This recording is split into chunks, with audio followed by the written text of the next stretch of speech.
Okay, so today what we're doing is getting the air inlet tube cleaned and ready for doing a sound tube delete. Hopefully this is going to give me a little more power. I'm also going to clean the air filter and the mass airflow sensor, and as well as tightening the handbrake. The sound tube delete should get some more airflow in there because it's not sucking air from the engine. And just to show you what the sound tube is. The sound tube comes off the air inlet tube after the mass airflow sensor. And pretty much it's just taking air out of here and piping it into the cabin. It goes through whatever this is, I don't know, and it goes down there and snakes into the cabin under the passenger footwell. So what's happened so far is I plugged it under the passenger footwell, so pretty much it's not doing anything. There's no noise coming in, so I don't mind it. So it's plugged under there.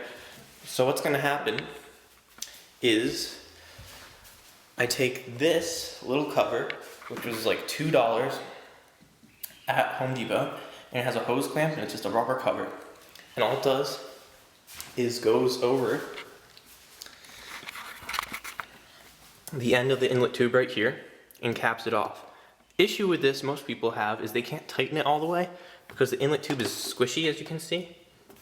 So what happens is it just doesn't make a good seal. So what I'm thinking about doing is using a Dremel, cutting the sound tube right here, which is hard, right around there, keeping that in there, and then capping off the entire thing so that it can seal to that tightly and hopefully create an airtight seal. So let's skip to the cleaning of the inlet tube now. So first things first, we're under the hood here. Here's the air inlet tube, and I'm not 100% sure if Google is flammable because why would I bother to read the label? So I'm just going to throw paper towels underneath so it doesn't dump onto the headers as I'm cleaning it.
I either have to get a smaller bolt or just use these spacers.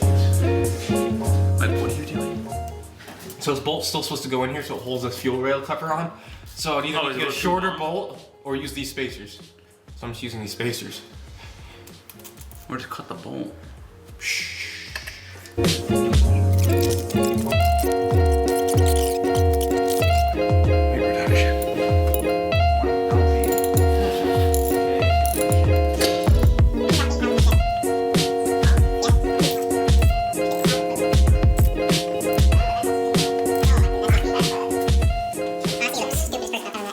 So here we're back, it's the next day, and I guys didn't get any good footage of really explaining what I did to the car. So I'm just going to walk you through how I deleted the sound tube with still retaining the stock air inlet tube. So I'll just skip to that and me showing you exactly what it is. I'm just going to pull it apart and just, yeah. So here I have the actual two pieces it takes to make the sound tube delete. It's just this black rubber cover with a hose clamp, as I showed you. This is $2 at Home Depot. And you have to get the correct size, which is online. You can pretty much find it anywhere. Just search sound tube delete for BRZ. And this was a custom thing I did where I actually dremeled out the end of the sound tube. And as you can see, inside it's metal. And what this is really good for is this goes inside the air inlet tube, which is soft, and makes it rigid so that this can go on top and be tightened so it makes a good seal. So I'll show you exactly what that is now in the process and doing it. So here we are with the two pieces of the sound tube delete, and here's just the inside of this test sound tube that's already been dremeled out.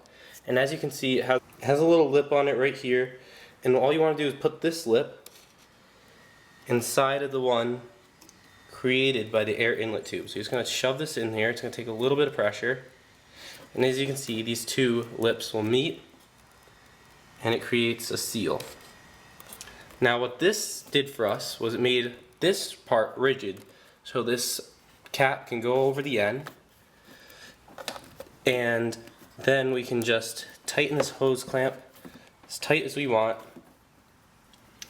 and it should be good and sealed. So we do not have any vacuum leaks after the MAF sensor.